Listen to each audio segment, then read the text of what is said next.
Y seguimos entonces con el estudio del libro de Romanos. Hemos visto el versículo 1, pero como ya habíamos dicho la clase anterior, Pablo utiliza el método del tiempo en que él vivió para la escritura de las cartas. Lo primero que se hacía era nombrar el autor, luego los destinatarios, seguido por un saludo y una bendición o una oración. Pablo hace eso. Él dice: Pablo, siervo de Jesucristo, llamado a ser apóstol, apartado para el Evangelio de Dios. Se presenta a sí mismo, lo vimos la clase anterior. Pero como él no es el motivo de la carta, ya en los primeros renglones, él introduce el tema de la carta, que es el Evangelio. Y estos primeros versículos son esenciales porque, bueno, nosotros sabemos que toda la palabra de Dios es inspirada, que cada palabra es precisa, pero eso se ve con mayor claridad tal vez en esta introducción. Cada una de las palabras son irreemplazables y cada una de esas palabras es un universo que se abre, una doctrina que aprender, así que tenemos que leerlas con mucho detenimiento. Hoy vamos a tratar de llegar hasta el saludo, en el versículo 7, así que vamos a leer estos primeros 7 versículos, incluyendo el versículo que ya estudiamos.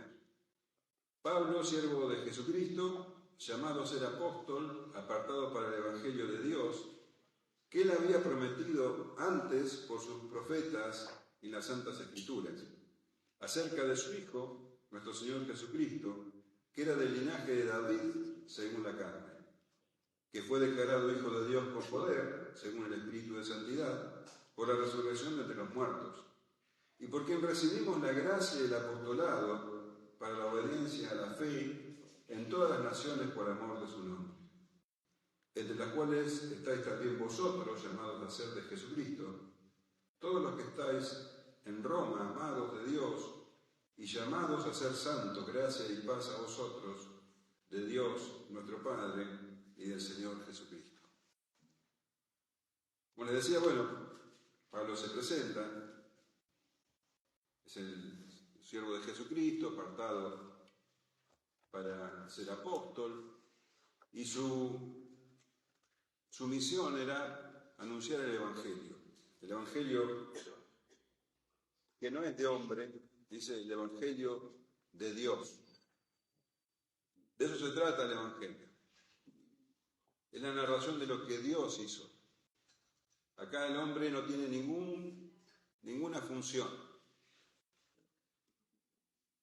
Se trata de lo que Dios hizo, no lo que el hombre puede llegar a ser. El Evangelio, ustedes saben, significa buena noticia.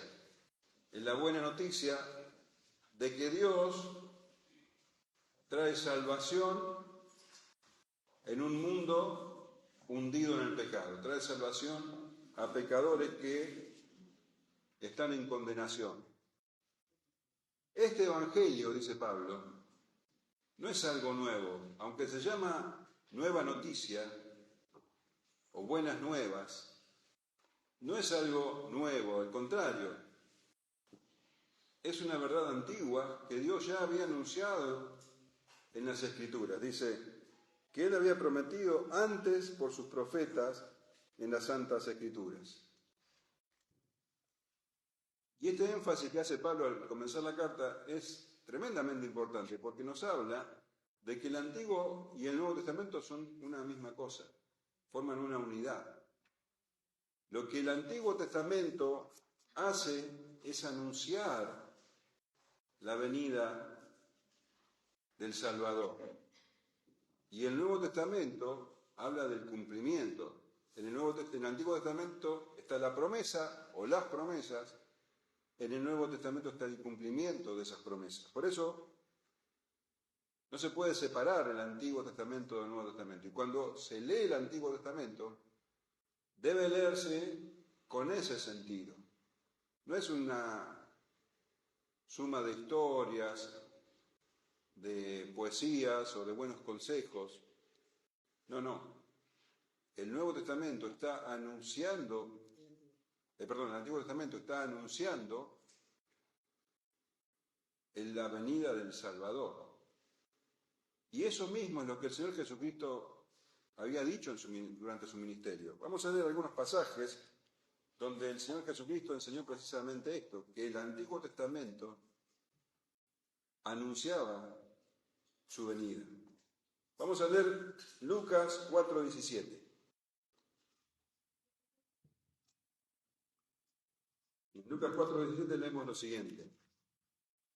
Jesús estaba en Nazaret, en la sinagoga, y dice, y se le dio el libro del profeta Isaías, y habiendo abierto el libro, halló el lugar donde estaba escrito, el Espíritu del Señor está sobre mí, por cuanto me ha ungido para dar buenas nuevas a los pobres. Me ha enviado a sanar a los quebrantados de corazón, a pregonar libertad a los cautivos y vista a los ciegos, a poner en libertad a los oprimidos, a predicar el año agradable del Señor. Y enrollando el libro, ¿qué está citando ahí? Isaías 61. Y enrollando el libro le dijo al ministro, le dio al ministro y se sentó. Y los ojos de todos en la sinagoga estaban fijos en él, y comenzó a decirles, hoy se ha cumplido esta escritura delante de vosotros. ¿Se da cuenta? No es algo nuevo, es algo que ya estaba anunciado. Pero no es el único pasaje donde el Señor Jesús habla de eso. Fíjate en Lucas 22:37, también dice, porque os digo que es necesario que se cumpla todavía en mí aquello que está escrito. Y fue contado con los inicuos, porque lo que está escrito de mí tiene cumplimiento. Él está diciendo que el Antiguo Testamento estaba hablando de él, que lo que él estaba ahora cumpliendo ya estaba escrito. Acá dice, y fue contado con los inicuos, creo que en el original, o sea, en Isaías 53 habla, y fue contado entre los pecadores, creo que dice. Es lo mismo. En el capítulo 24, versículos 25 al 27, a ver si alguien se ubica en qué situación el Señor Jesús nos dijo esto. Dice, entonces Él les dijo, oh insensatos y tardos de corazón, para creer todo lo que los profetas han dicho. ¿No era necesario que Cristo padeciera estas cosas y que entrara en su gloria? Y comenzando desde Moisés y siguiendo por los profetas, les declaraba en todas las escrituras lo que de él decían. ¿Se acuerdan en qué pasaje? Cuando el Señor resucitado se presenta a los discípulos en el camino de Maús. Y un poco más adelante, en el versículo 44, ahora hablándole a sus discípulos, dice, y les dijo, estas son las palabras que os hablé estando aún con vosotros, que era necesario que se cumpliese todo lo que está escrito de mí en la ley de Moisés, en los profetas y en los salmos. Entonces les abrió el entendimiento para que comprendiesen las escrituras, y les dijo, así está escrito, y así fue necesario que Cristo padeciese, y resucitase de los muertos al tercer día, y que se predicase en su nombre el arrepentimiento y el perdón de pecados en todas las naciones, comenzando desde Jerusalén. Vos me podrás decir, ¿pero dónde estaba profetizado que iba a resucitar al tercer día? Y él lo explica en Mateo capítulo 12, cuando le dicen que le pedían una señal. ¿Y él qué les dijo? Que la señal de Jonás. Como Jonás estuvo en el vientre del pez 3 días y 3 noches.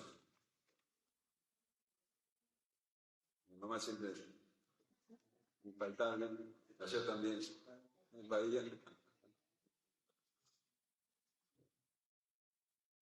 Entonces, estos pasajes son específicos, el Señor Jesús los menciona, pero hay muchos pasajes en el Antiguo Testamento que predicen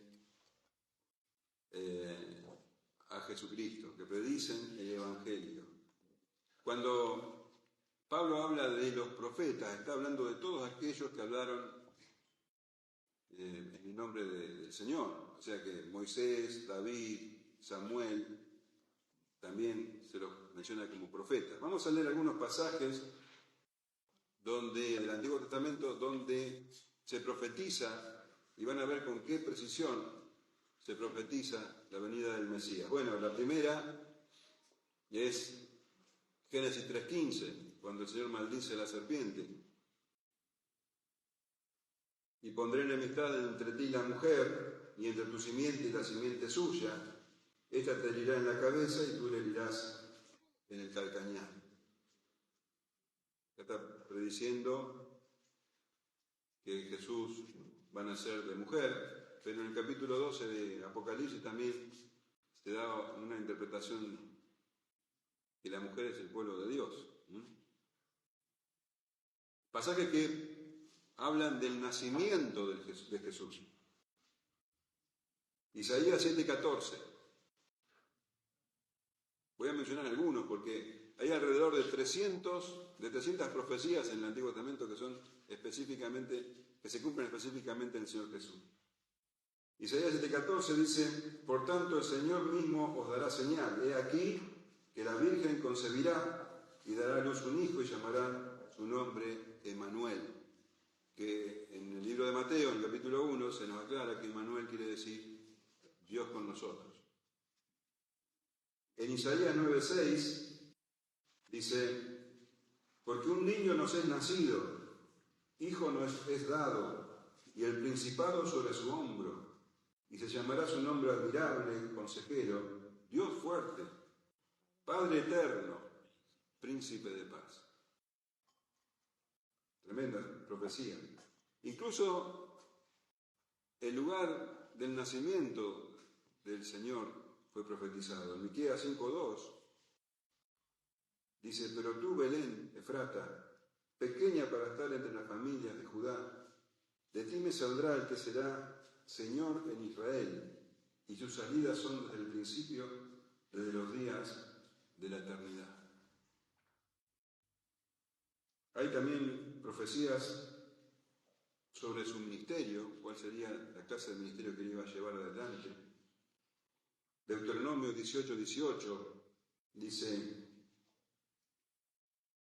profeta les levantaré del medio de sus hermanos, como tú, hablando de Moisés, y pondré mis palabras en su boca, y él les hablará todo lo que yo le mandare. Mas a cualquiera que no oyere mis palabras que él hablare en mi nombre, yo le pediré cuenta. El Señor Jesús, en el Nuevo Testamento, se lo presenta como la palabra de Dios, el verbo de Dios. En Isaías 35:4 dice: decidle a los de corazón apocado, esforzaos, no temáis. He aquí que vuestro Dios viene con retribución, con pago. Dios mismo vendrá y os salvará. Entonces los ojos de los ciegos serán abiertos y los oídos de los sordos se abrirán. Entonces el cojo saltará como ciervo y cantará la lengua del mudo, porque aguas serán cavadas en el desierto y torrentes en la soledad. ¿Se acuerda cuando Juan el Bautista estaba prisionero, que envió a 2 discípulos a hablar con el Señor Jesús para preguntarle si él era el que estaban esperando al final? Y el Señor Jesús le dijo: vayan y díganle lo que está pasando. Los ciegos ven, los sordos oyen. Se estaban cumpliendo las profecías. La profecía sobre la entrada triunfal de Jerusalén, Zacarías 9:9. Alégrate mucho, hija de Sión, da voces de júbilo, hija de Jerusalén. He aquí tu rey vendrá a ti, justo y salvador, humilde y cabalgando sobre un asno, sobre un pollino de hijo de asna. el Señor Jesús se cumplen cada una de estas profecías. Y por supuesto, profecías sobre su muerte. En el Salmo 22:6 leemos: mas yo soy gusano y no hombre, oprobio de los hombres, despreciado del pueblo. Todos los que me ven me escarnecen, estiran la boca, menean la cabeza, diciendo: se encomendó a Jehová, líbrele él, sálvele, puesto que en él se complacía. En el versículo 14 continúa: he sido derramado como aguas, y todos mis huesos se descoyuntaron. Mi corazón fue como cera, derritiéndose en medio de mis entrañas. Como un tiesto se secó mi vigor, y mi lengua se pegó a mi paladar. Y me has puesto en el polvo de la muerte, porque perros me han rodeado, me han cercado cuadrilla de malignos, horadaron mis manos y mis pies. Contar puedo todos mis huesos. Entre tanto ellos me miran y me observan. Repartieron entre sí mis vestidos, y sobre mi ropa echaron suertes. Como les dije, hay alrededor de 300 profecías sobre el Señor Jesús, sobre el Salvador, sobre el Mesías que habría de venir. Y seguramente la más específica, la más larga, es Isaías 53, que todos conocen.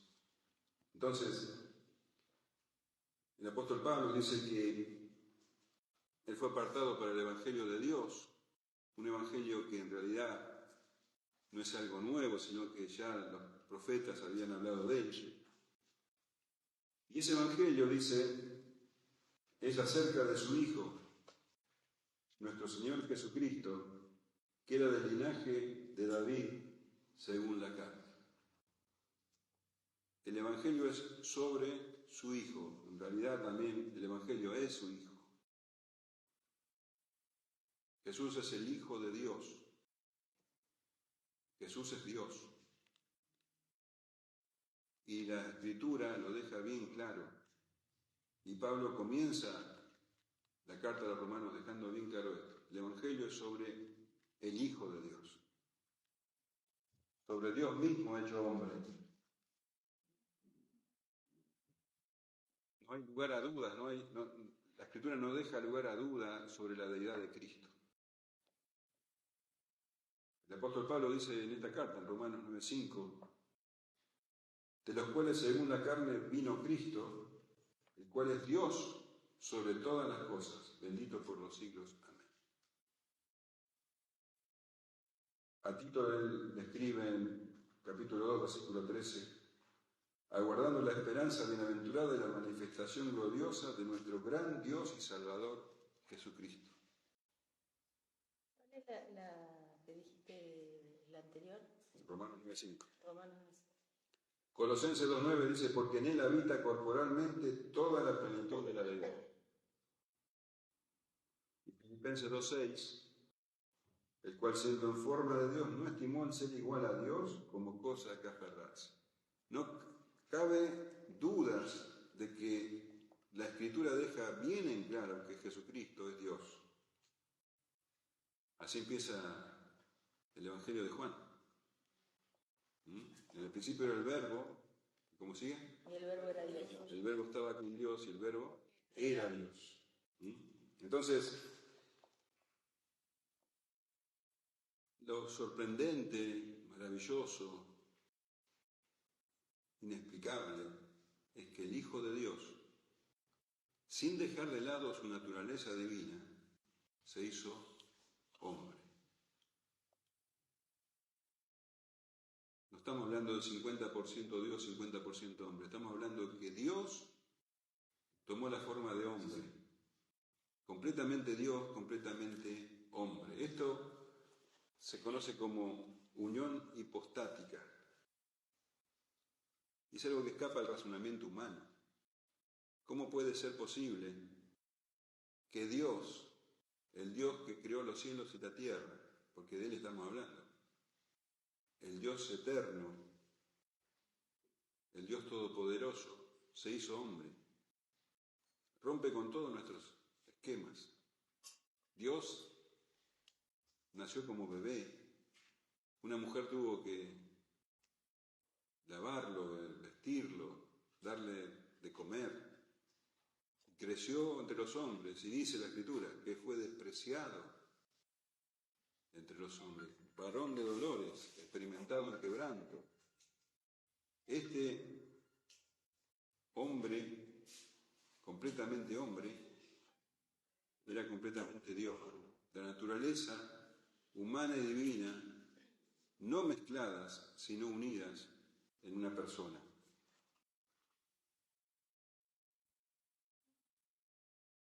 En 2 Corintios 8:9 dice, porque ya conocéis la gracia de nuestro Señor Jesucristo, que por amor de vosotros se hizo pobre siendo rico, para que vosotros con su pobreza fueseis enriquecidos.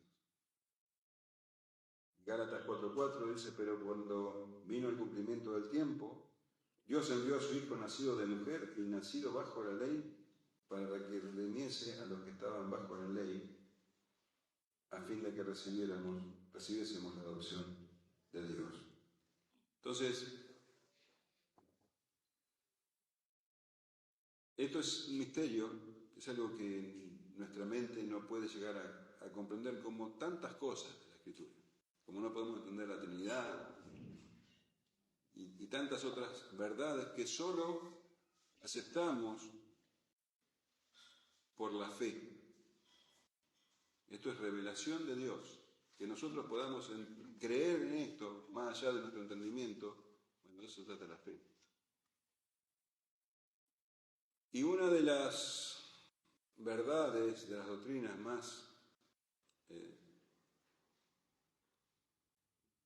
no quiero decir discutidas, sino negadas por la mayoría de los herejes, es esto, precisamente, que que en Jesucristo estaban las dos naturalezas.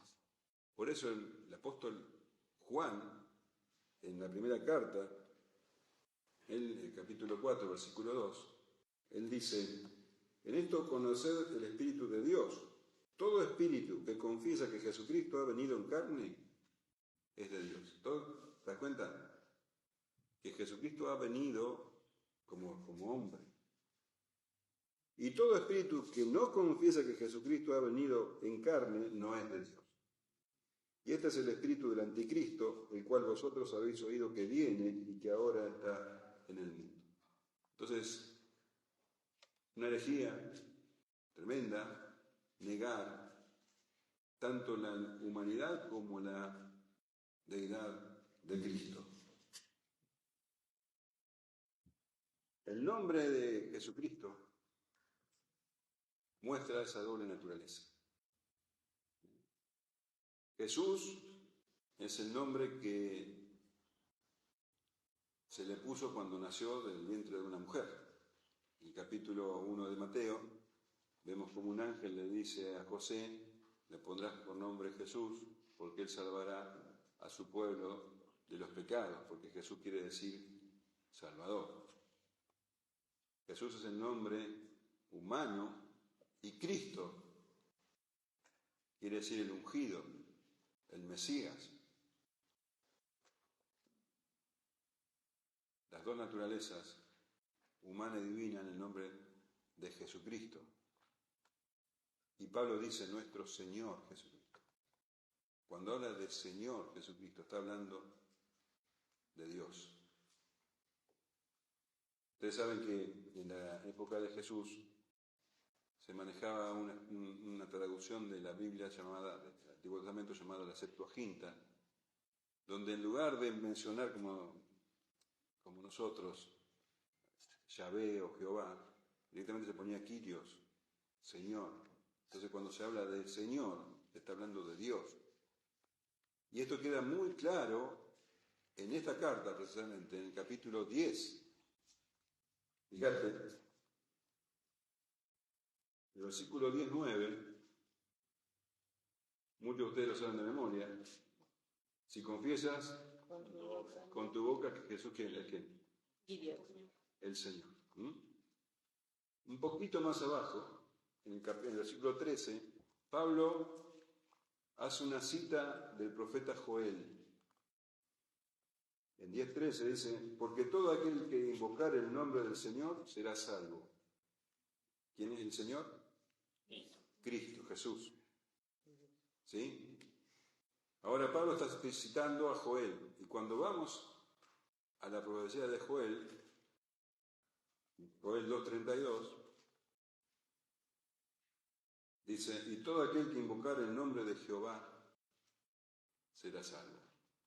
Jehová y Jesús son la misma persona. Jehová es Dios, Jesús es Dios.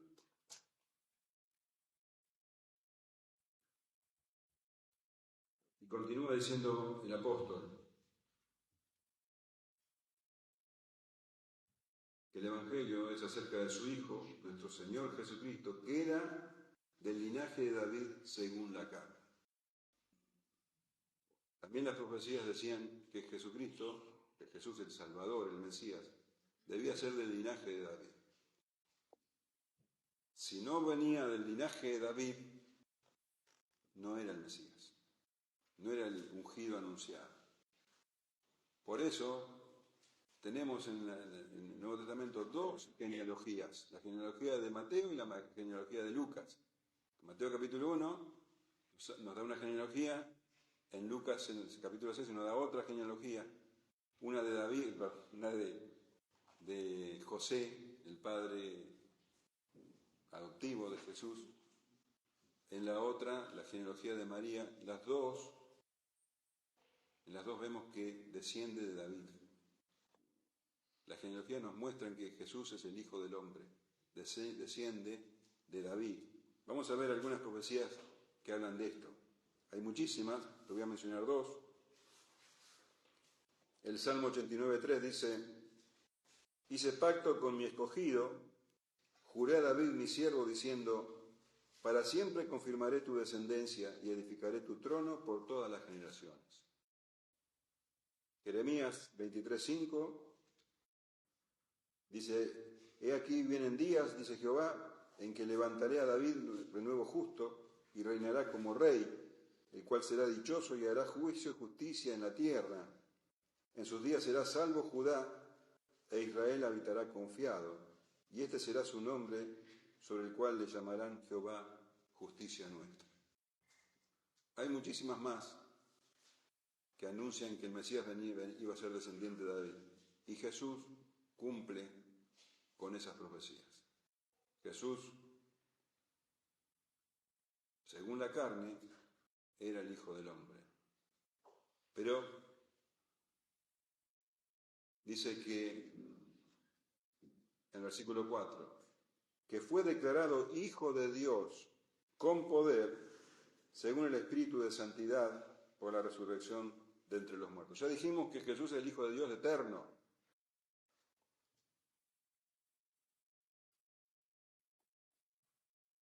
Pero fue declarado, quedó en evidencia, quedó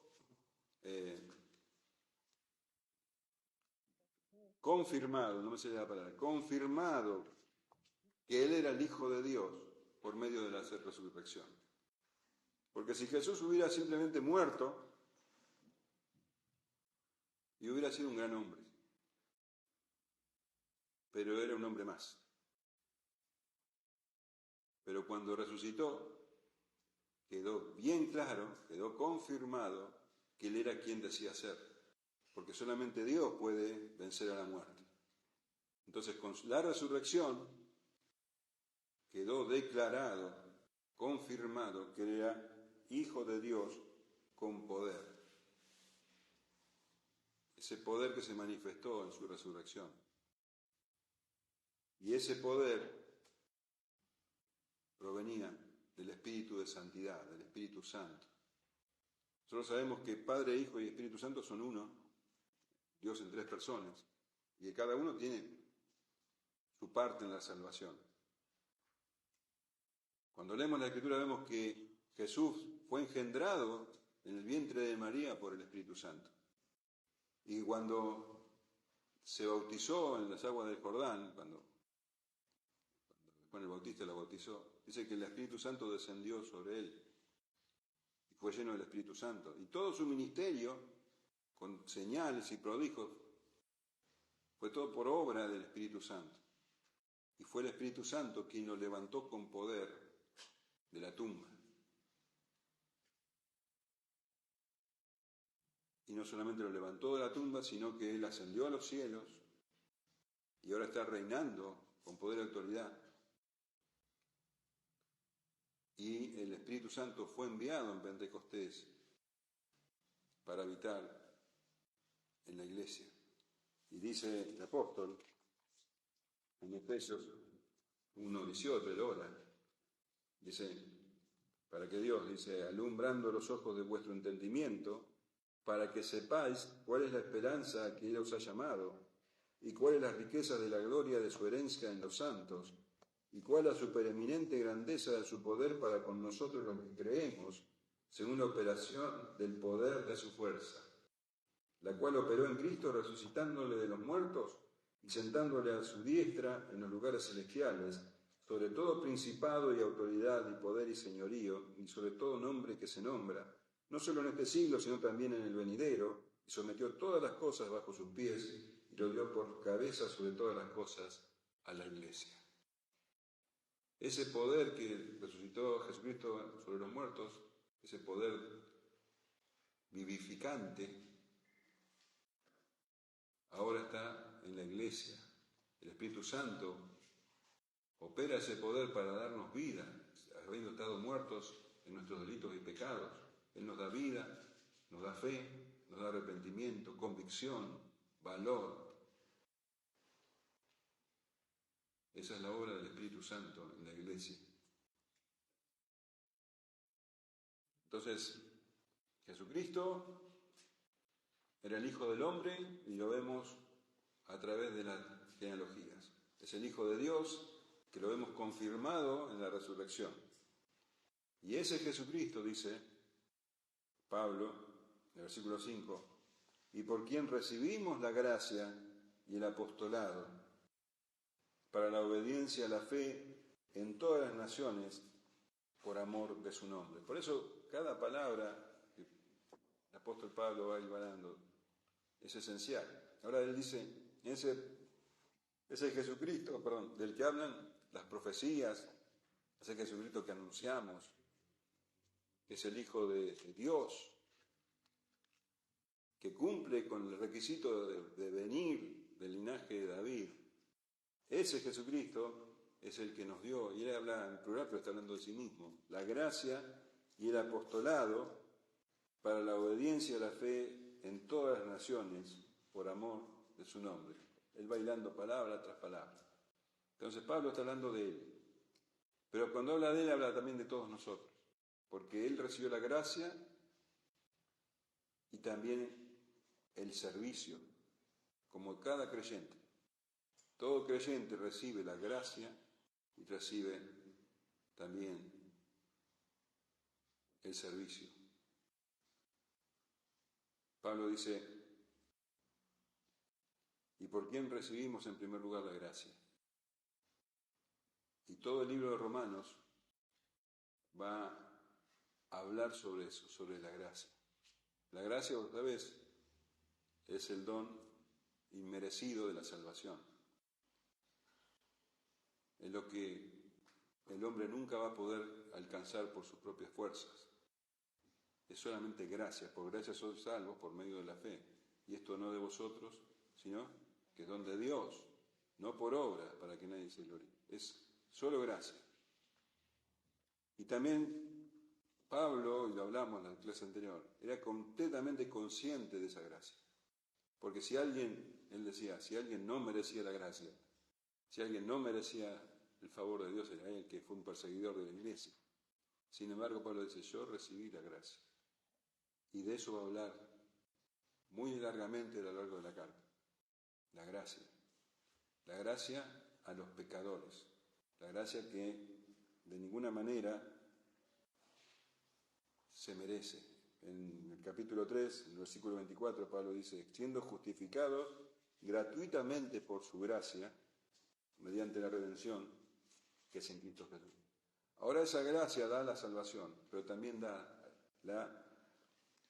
el honor poder servirlo.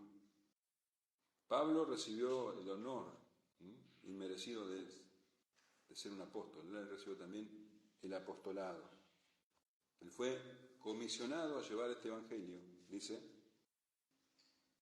en todas las naciones. Cuando habla de las naciones, él está hablando específicamente que él fue enviado a los gentiles. Él predicaba no solamente a los judíos, sino que también a los gentiles, a cualquiera. Y su ministerio era ese, de llevar el evangelio a todos lados. Pero fíjate cómo dice, y esto es algo, decimos cada palabra es importante, ¿no? Porque él dice, recibimos la gracia y el apostolado para la obediencia a la fe. Podría haber dicho tranquilamente para la fe a todas las naciones, pero habla de obediencia a la fe. Y Pablo es muy cuidadoso con la elección de las palabras. La fe y la obediencia van juntas. Fe y obediencia son como una moneda que tiene dos caras. Bueno, no puede haber fe sin obediencia. El Señor Jesús es muy claro. Dice, no todo el que me dice Señor, Señor, entrará en el reino, sino el que hace la voluntad de mi Padre. ¿Por qué me decís Señor, Señor, y no hacéis lo que yo os mando? Dice el Señor. Entonces, obediencia a la fe. No hay fe sin obediencia, como tampoco obediencia sin fe. Obediencia sin fe es fariseísmo. Los judíos se jactaban de obediencia y no tenían la fe salvadora. Entonces, la obediencia por la fe. Obediencia a la fe.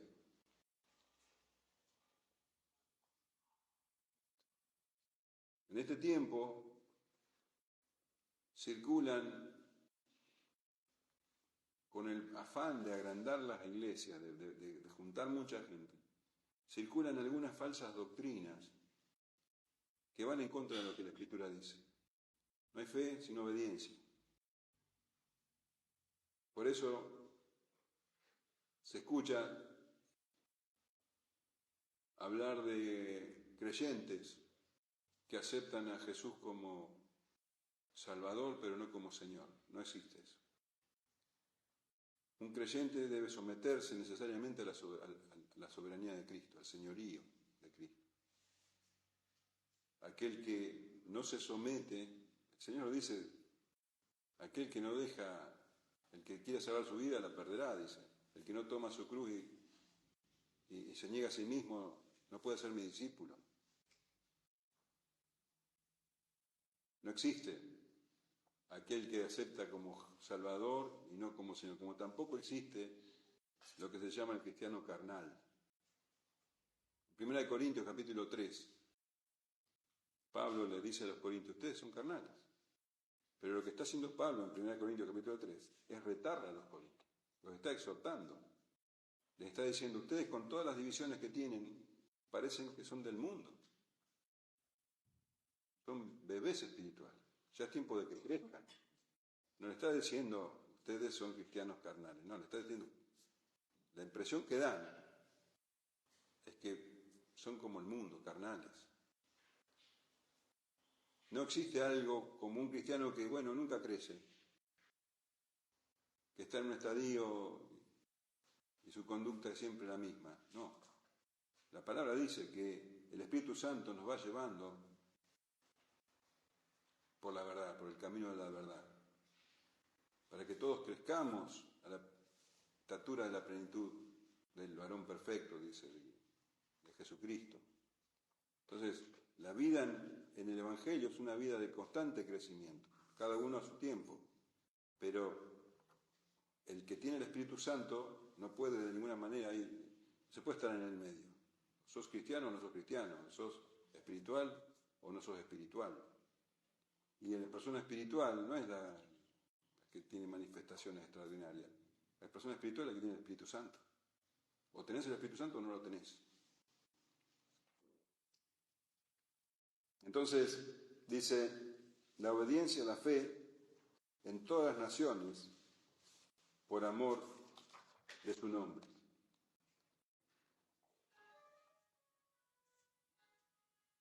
El santo. Entonces Pablo se presenta, da un pequeño esbozo del tema, del Evangelio, porque él no es el centro de la carta, él se presenta, pero él ya deja claro que lo importante es lo que él hace, no lo que él es. Él lleva el Evangelio, lo importante es el Evangelio. Y ahora va a hablar de los destinatarios, entre los cuales estáis también vosotros llamados a ser de Jesucristo. Entonces, entre todas las naciones, gentiles y judíos, también están los cristianos de Roma. Dice, llamados a ser de Jesucristo. Y cuando dice llamados, él no se está refiriendo al llamamiento general que hacen los predicadores cuando predican el Evangelio. Ese llamamiento externo, general, es un llamado que tranquilamente puede ser rechazado. De hecho, la inmensa mayoría de la gente lo rechaza. Pablo lo sabía. Hay un pasaje que dice, en Romanos 10:16, citando a Isaías, mas no todos obedecieron al Evangelio, pues dice Isaías, Señor, ¿quién ha creído a nuestro anuncio? Está hablando del llamado, ese llamado es el llamado general. Cuando se llama, el Señor Jesús en su ministerio llamaba a todos, arrepiéntanse y crean en el Evangelio. Ese llamamiento es un llamamiento externo que se le hace a todas las personas. Y la mayoría escucha y lo rechaza. Pablo dice, para unos es locura, para otros tropiezo. Esa es la reacción de la gran mayoría. Pero cuando habla de llamados a ser de Jesucristo, está hablando de otra clase de llamamiento. Es el llamamiento interno, el llamamiento eficaz, ese llamamiento que es obra del Espíritu Santo, que ocurre más allá de las virtudes del predicador. El predicador está predicándole a 100, 200, 1000 personas y la mayoría de esa gente, la inmensa mayoría, va a seguir su vida sin haber sido afectada por lo que el predicador dijo. Pero tal vez alguna, una, dos, han sentido el llamado interno, que es la operación del Espíritu Santo, despertándole el entendimiento, para que lo que están escuchando les afecte. Entonces, a la inmensa mayoría, ese llamado, el Evangelio, le parece una tontería. Pero a esa persona siente que le están hablando específicamente a ella. Y cuando habla de pecado, entiende que ese pecado es el propio, el de él o de ella. Y siente arrepentimiento. Y se da cuenta de su incapacidad de recibir salvación ante un Dios santo. Entiende su necesidad de un Salvador y es por eso que se abraza desesperadamente a Jesucristo. Ese es el llamamiento eficaz interno, que no se puede rechazar. El llamado externo sí se puede rechazar. El llamado interno, cuando el Espíritu Santo opera en una persona, convenciéndolo de pecado, ese llamado interno es imposible de rechazar. Y el Señor Jesús dice, y Pablo dice, llamados a ser de Jesucristo. El Señor Jesús dice, muchos son los llamados, pero pocos los escogidos. Esos, aquellos que Dios escogió, son los que llama. Y así lo dice en esta misma carta, en Romanos 8:28, dice, y sabemos que a los que aman a Dios, todas las cosas les ayudan a bien. ¿Esto es a qué? A los que conforme a su propósito son llamados. Porque a los que antes conoció, también los predestinó para que fuesen hechos conformes a la imagen de su Hijo, para que Él sea el primogénito entre muchos hermanos. Escucha esto. Y a los que predestinó, ¿cuándo? Antes de la fundación del mundo. A estos también llamó. Está hablando de ese llamamiento eficaz, el llamamiento del Espíritu Santo. A los que ya había predestinado los llamó en el momento indicado. Y a estos que llamó, los justificó. Dice, y a estos, no a otros, a estos que llamó, que ya había predestinado, los justificó. Y a los que justificó, no se le perdió ninguno. A estos también glorificó. Es una obra completa de Dios. Entonces, ese llamamiento eficaz es el que estaba hablando Pablo sobre los lectores o los creyentes romanos. Dice, llamados a ser de Jesucristo. Ya ellos habían llamado a ser, a pertenecer a Jesucristo. Claro, es la obra del Señor. Y dice,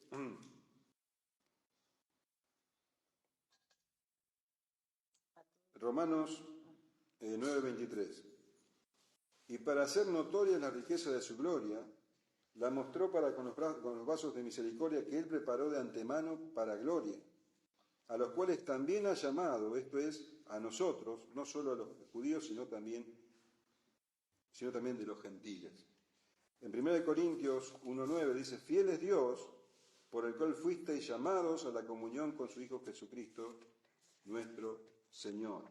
En el capítulo también, 1 Corintios 1:24 dice, más para los llamados, así judíos como griegos, Cristo poder de Dios y sabiduría de Dios. Dice que para los judíos era tropiezo, para los gentiles era locura, más para los llamados, así judíos como griegos, Cristo poder de Dios y sabiduría de Dios. Dice, llamados a ser de Jesucristo, a pertenecer a Jesucristo. Son los cristianos, los creyentes, son propiedad de Jesús y son dados a Jesús por su Padre. El Padre determinó antes de la fundación del mundo darle a Jesús, podamos llamar como un regalo, a sus escogidos, a la iglesia. Fíjate cómo lo dice el Señor Jesús. Juan 6:37 dice, todo lo que el Padre me da, vendrá a mí. Y al que a mí viene, no lo echo fuera. Juan 10:27 dice, mis ovejas oyen mi voz, y yo las conozco y me siguen. Y yo les doy vida eterna, y no perecerán jamás, y nadie las arrebatará de mi mano. Mi Padre, que me las dio, es mayor que todos y nadie las puede arrebatar de la mano de mi Padre. Entonces, los creyentes son propiedad de Jesucristo y por medio de ese llamamiento pasan a formar parte de la familia de Dios, la iglesia. Y dice Pablo, a todos los que estáis en Roma, amados de Dios, llamados a ser santos. A todos los que estáis en Roma. Fíjate como Pablo, tenemos que tener en cuenta que Pablo nunca había ido a Roma, que la iglesia de Roma se formó, no sabemos cuál fue el origen de la iglesia de Roma. Prácticamente es muy seguro de que no lo fundó ningún apóstol. Roma era una ciudad enorme para la época, era la capital del imperio, una ciudad de más o menos 1,5 millones de habitantes, donde constantemente entraba y salía gente. Y en el libro de los Hechos, en el capítulo 2, cuando habla de la venida del Espíritu Santo, en Pentecostés, vemos que había en ese momento también romanos. En el versículo 2:10, dice, en Frigia, en Panfilia, en Egipto, y en las regiones de África, más allá de Cirene, y romanos aquí residentes, tanto judíos como prosélitos. Prosélitos eran gentiles que habían sido convertidos al judaísmo. Entonces, cuando el Espíritu Santo cayó sobre la iglesia, y todos hablaron lenguas, dice, había allí también romanos. es muy probable que entre los 3.000 que se convirtieron después, cuando Pedro predicó, había romanos. Y que estos romanos, bueno, eventualmente llegaron a la ciudad de Roma y fueron los primeros